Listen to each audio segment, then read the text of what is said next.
chicken adobo in garlic and butter. So kung paano ko ito ginawa, keep on watching at ituturo ko sa iyo yung napakasarap at kakaibang chicken adobo with butter and garlic. Tara! So dito pan, maglalagay lang tayo ng kaunting oil. Mag-a-add lang ako ng 1/4 na butter. Parang 1/4 cup ito na butter. So imi-melt lang natin to. Pero habang hindi pa siya nagmi-melt, ilalagay na natin yung ating isang buong garlic, pounded lang. Hindi ko na siya inalisan ng kanyang mga balat. Yung mga balat lang na mga matitigas na. Pero yung mga malapit na sa skin, hindi ko na tinanggal. Atin muna igigisa ito. Dito sa ating chicken, kinat ko lang siya into pieces. Lalagyan lang natin siya ng kaunting salt. So, kaunti lang para magkaroon lang ng lasa. Kasi maglalagay tayo mamaya ng toyo.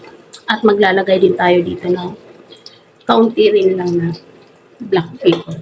So, i-rub lang natin at itatabi for the next step natin. At ito na yung ating garlic. Hindi natin kailangan itong luto.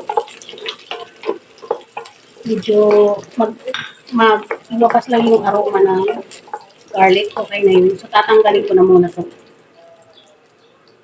Itatabi muna natin para sa mamaya.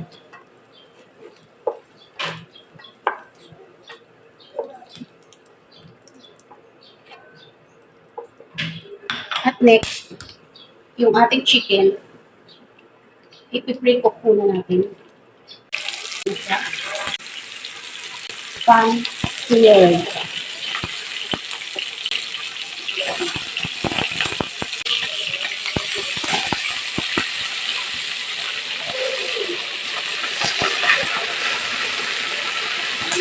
Yung gamit ko chicken ay isang buong chicken, sulat ko lang siya.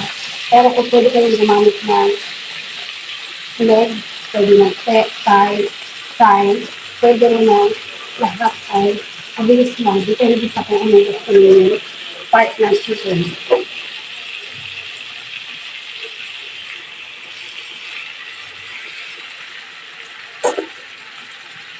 Babalik ka rin lang natin para sa kabilang side naman ang maliliit.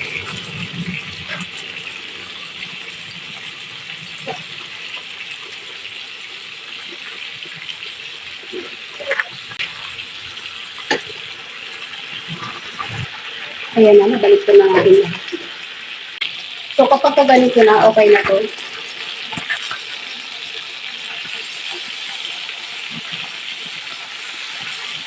Medyo meron lang ng iba na part na medyo hindi pa siya masyado na background.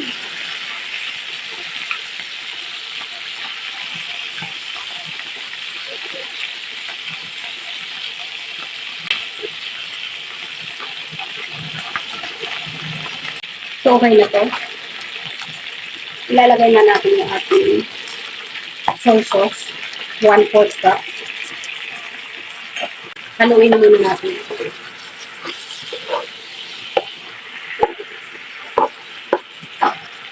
Maglalagay ko ng mga 3 bay leaf.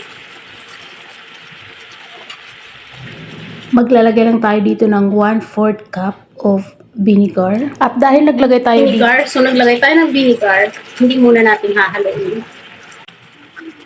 Maglalagay tayo ng mga 1 teaspoon na peppercorns. Pero mas gusto ko kasi yung lasan-lasa yung black pepper. So lalagyan ko rin siya ng mga 1 teaspoon na cracked na black pepper.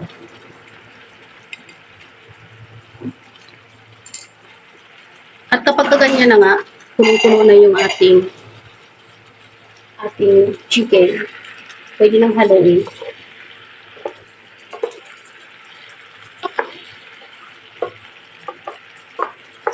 At lalagyan ko lang siya ng kaunting water.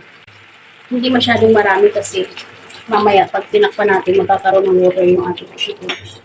So 1/4 lang na water. 1/4 cup na water, 1/4 cup na soy sauce, 1/4 cup na vinegar. At maglalagay tayo ng mga 1/2 teaspoon lang na brown sugar. Pang balance enhancer lang natin yun. At kapag ganito na, after mahalo, i-cover muna natin. So, pwede rin tayo palang maglagay ng chicken powder or kahit na anong mga seasoning granule. So, yung gagamitin ko ay yung ginisa mix. Mga 1 teaspoon lang yan. I-lower na natin yung ating heat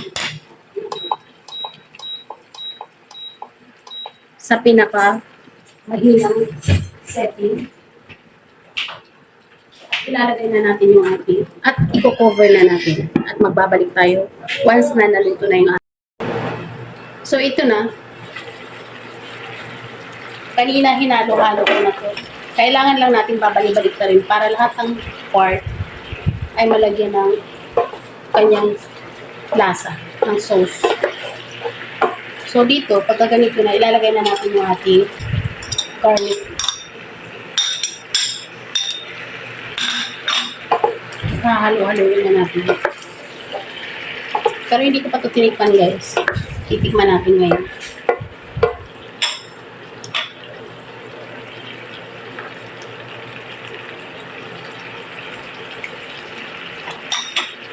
So, okay na yung lasa niya. Lasang-lasa mo yung butter at yung lasa ng adobo. At nag-blend yung lasa ng garlic. So, ito na guys, meron na tayo ng chicken adobo in butter and garlic. So, ayan guys, bago tayo magtapos, kung ikaw ay bago sa aking channel, please subscribe, pakiring the bell para every time na nag-upload ako, ay ma-notify ka. At paki-follow ako sa aking Facebook page, Hilda Kitchen Vlog. At comment lang kayo guys kung meron pa kayong mga recipe na gusto ninyo ipagawa sa akin. At paki-share na rin itong video na to guys sa inyong mga relative and friends. So hanggang dito na lang tayo. Bye-bye! At ito na nga yung ating chicken adobo with butter and garlic. So napakasarap nito kaya pwedeng-pwede ninyong gayahin sa inyong mga bahay. Shoutout nga pala sa aking mga subscribers at sa aking mga followers. Thank you so much at sana palagi kayong nanonood dyan sa aking mga video. Bye!